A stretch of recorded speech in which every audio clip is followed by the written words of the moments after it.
السلام علیکم ورحمۃ اللہ وبرکاتہ۔ ناظرین و سامعین کرام، آپ دیکھ رہے ہیں ہمارا چینل صحت ہی زندگی ہے۔ آج کی اس ویڈیو میں ہم آپ کے ساتھ شیئر کریں گے بہت ہی خوبصورت کلام، پیارا کلام، شاندار کلام۔ اس کلام میں شاعر نے بہت ہی خوبصورت بات کی ہے۔ یہ اس نعت شریف میں حضرت ام حلیمہ رضی اللہ تعالی عنہا اور پیارے حبیب صلی اللہ علیہ وسلم کا واقعہ بیان کیا ہے، اور اس کے ساتھ جن دائیوں کو پیارے حبیب صلی اللہ علیہ وسلم نے پسند نہیں کیا، لوگ تو کہتے ہیں کہ دائیاں چھوڑ کر چلی گئیں، لیکن میرا ایمان اور یقین، میں اپنے یقین اور ایمان کے ساتھ یہ کہتا ہوں کہ وہ دائیوں نے کیا چھوڑنا تھا، ان کو پیارے محبوب صلی اللہ علیہ وسلم نے پسند ہی نہیں کیا، پسند ہی نہیں فرمایا، اس لیے وہ بیچاریاں خالی ہاتھ واپس لوٹیں۔ اور جب ام حلیمہ رضی اللہ تعالیٰ عنہا پہنچیں تو حضرت آمنہ رضی اللہ تعالیٰ عنہا سے پوچھا کہ مجھے پتہ چلا ہے کہ آپ کے ہاں بچہ ہے، تو میں بچے کو لینے کے لیے آئی ہوں۔ تو حضرت آمنہ نے کیا فرمایا؟ حضرت آمنہ نے کہا کہ پہلے میری بات سن لیں، میرے پاس لینے دینے کی جو بات ہے پہلے ہم مکا لیں تاکہ بعد میں رولا نہ بنے۔ تو حضرت ام حلیمہ نے فرمایا کہ پہلے مجھے بچہ دکھاؤ، مکا بعد میں کریں گے۔ تو جب ام حلیمہ نے حضور صلی اللہ علیہ وسلم کے چہرہ انور کو دیکھا، چہرے مبارک کو دیکھا، تو وہ بس دیکھتی ہی دیکھتی رہ گئیں، اور فرماتی ہیں کہ نور کی شعائیں حضور صلی اللہ علیہ وسلم کی چادر مبارک سے ایسے نکل رہی تھیں کہ وہ آسمان کو چھو رہی تھی، اتنا نور چمک رہا تھا۔ تو پیارے حبیب صلی اللہ علیہ وسلم کو دیکھ کر فرمایا کہ اب مجھے کسی چیز کی بھی ضرورت نہیں۔ اما آمنہ نے فرمایا کہ مکا کر لے۔ اس نے کہا بس کچھ بھی نہیں مجھے چاہیے، بس مجھے یہ بچہ چاہیے۔ تو فرماتی ہیں کہ جب میں نے پیارے حبیب صلی اللہ علیہ وسلم کو اٹھا کر اپنے سینے سے لگایا تو اما حلیمہ فرماتی ہیں کہ پہلے میرا دودھ خشک ہو چکا تھا، بس حضور صلی اللہ علیہ وسلم کا میرے سینے کے ساتھ لگنا تھا کہ میرا دودھ اتر آیا۔ اتنی برکت ابھی گھر نہیں لے کر پہنچی، ابھی حضور صلی اللہ علیہ وسلم کے گھر ہی میں موجود ہیں، تو برکتیں، رحمتیں نازل پہلے ہونا شروع ہو گئیں۔ وہ فرماتی ہیں کہ میں نے بس سینے سے لگایا تو میرا دودھ جاری ہو گیا جو پہلے خشک ہو چکا تھا۔ باہر دایا حارث بیٹھا تھا انتظار میں، تو اس نے کہا حلیمہ جلدی آؤ، ہم نے سفر بھی کرنا ہے، جانا ہے۔ تو وہ جلدی واپس باہر آئیں، تو دایا حارث نے پوچھا کہ کوئی چیز ملی یا نہیں؟ تو ام حلیمہ نے بہت ہی خوبصورت جواب دیا، کہا کہ اتنی اچھی چیز میرے ہاتھ لگی ہے کہ جلدی کرو یہاں سے نکل لیں، کہیں ایسا نہ ہو کہ وہ کوئی اور نہ لے جائے۔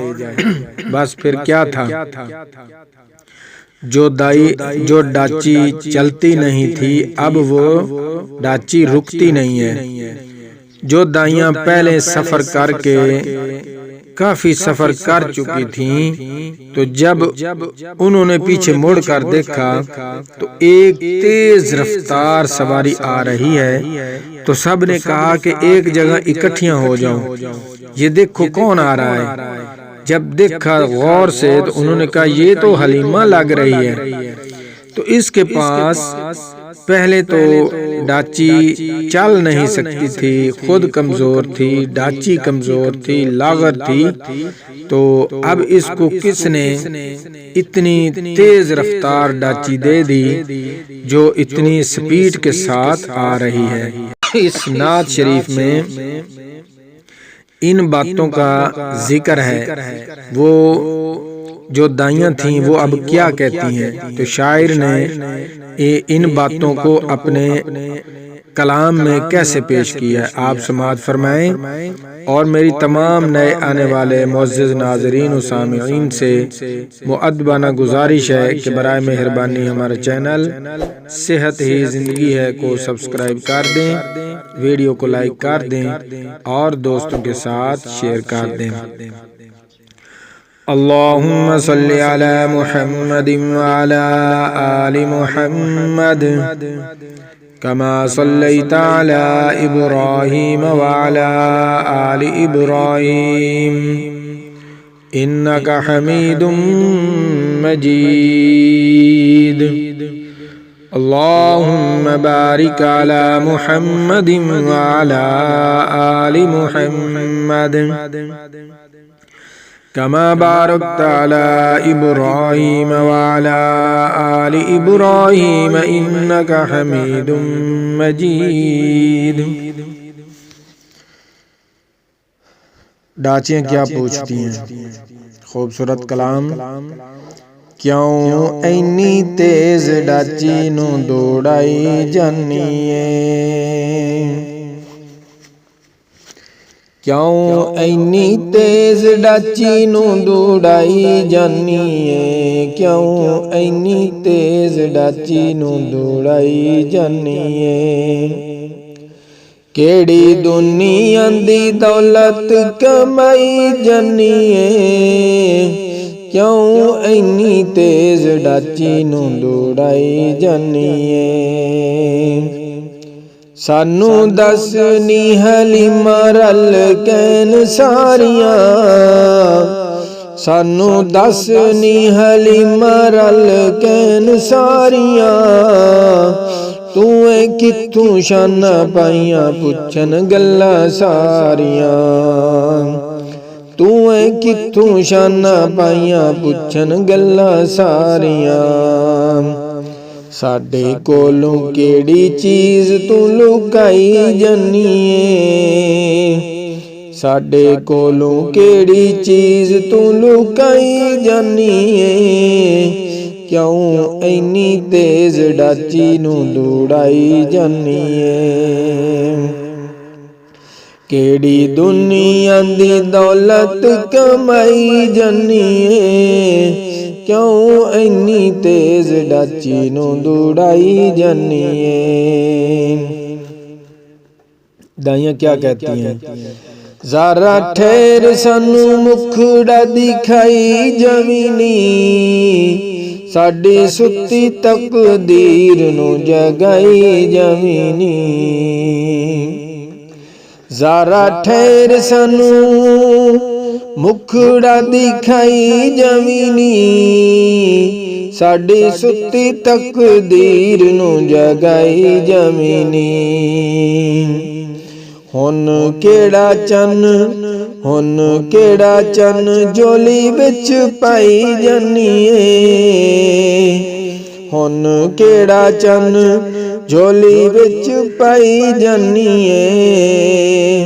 کیوں اینی تیز ڈاچی نو دوڑائی جانی ہے؟ کیڑی دنیا دی دولت کمائی جانی ہے؟ کیوں اینی تیز ڈاچی نو دوڑائی جانی ہے؟ سچ دس تیری ਡਾਚੀ ਅੱਜ ਕਿਉਂ ਨਹੀਂ ਰੁਕਦੀ, ਜਿਵੇਂ ਰੋਕਨੀ ਹੈ ਪੈਰ ਉਵੇਂ ਜਾਵੇ ਚੁੱਕਦੀ।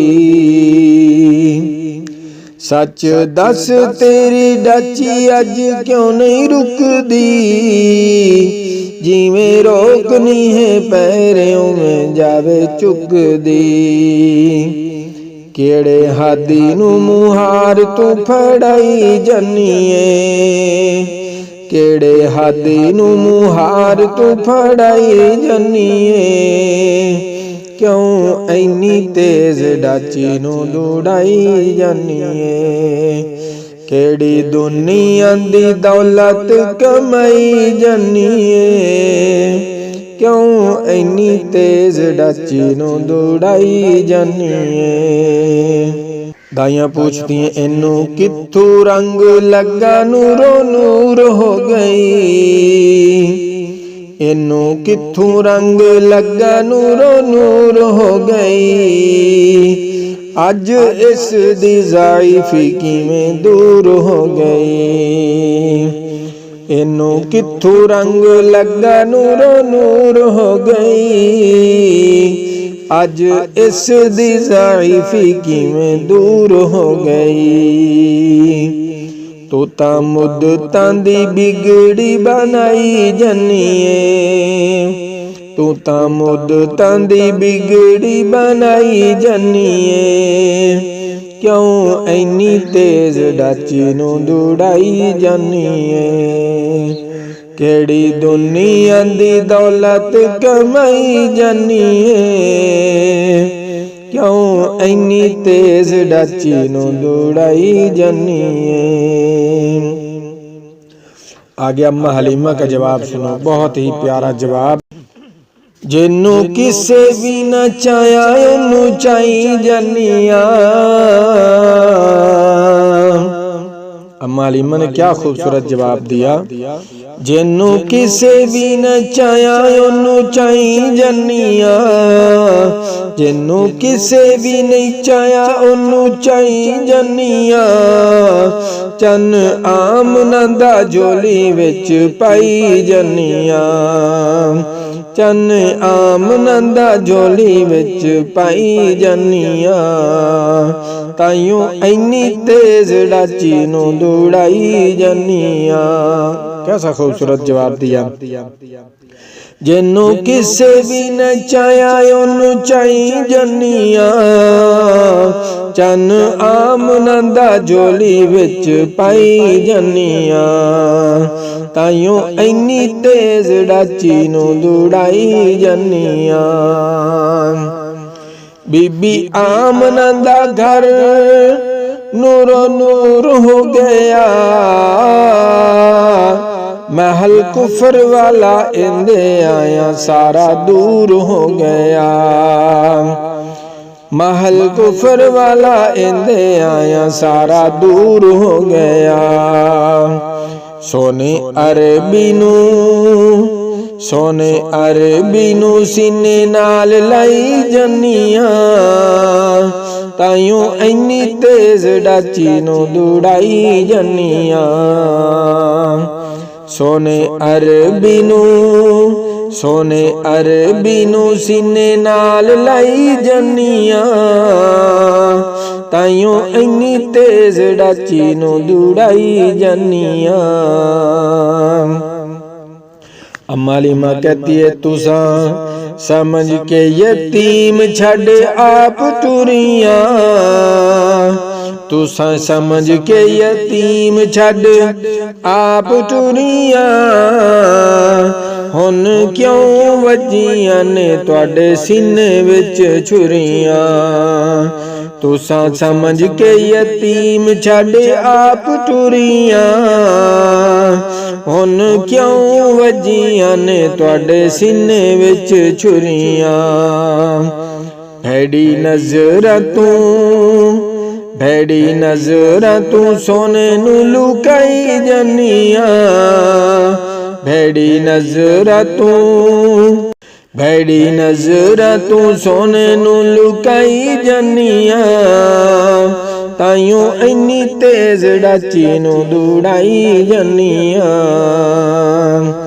ਤੁਸਾਂ ਕੀਤਾ ਨਾ ਪਸੰਦ ਯਤੀਮ ਜਾਣ ਕੇ, ਮੈਂ ਤਾਂ ਚੁੰਮ ਲਿਆ ਦਿਲਾਂ ਦਾ ਹਕੀਮ ਜਾਣ ਕੇ। ਤੁਸਾਂ ਕੀਤਾ ਨਾ ਪਸੰਦ ਯਤੀਮ ਜਾਣ ਕੇ, ਮੈਂ ਤਾਂ ਚੁੰਮ ਲਿਆ ਦਿਲਾਂ ਦਾ ਹਕੀਮ ਜਾਣ ਕੇ। ਹਾਦੀ ਜੱਗਾਂ ਦਾ ਮੈਂ ਡਾਚੀ ਤੇ ਬਿਠਾਈ ਜਾਨੀਆਂ, ਹਾਦੀ ਜੱਗਾਂ ਦਾ ਮੈਂ ਡਾਚੀ ਤੇ ਬਿਠਾਈ ਜਾਨੀਆਂ। ਤਾਈਓ ਇੰਨੀ ਤੇਜ਼ ਡਾਚੀ ਨੂੰ ਦੌੜਾਈ ਜਾਨੀਆਂ, ਤਾਈਓ ਇੰਨੀ ਤੇਜ਼ ਡਾਚੀ ਨੂੰ ਦੌੜਾਈ ਜਾਨੀਆਂ।